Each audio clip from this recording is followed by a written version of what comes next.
অবরোধ তারেক রহমানের অবরোধ সালাউদ্দিন বাবুর অবরোধ যাবো বাধা আসবে যেখানে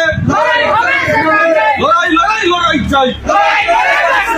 এই লড়াইয়ে জিতবে কারা এই ঢাকা জেলায় কোন নেতা আছে সেই নেতা খাবারে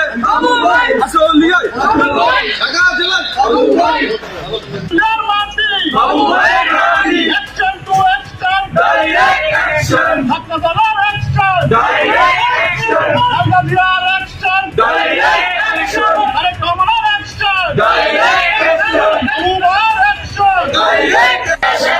আগুন জ্বালো একসাথে, বাচ্চাদের গতিতে আগুন জ্বালো একসাথে, কাহিনী বলির গতিতে আগুন জ্বালো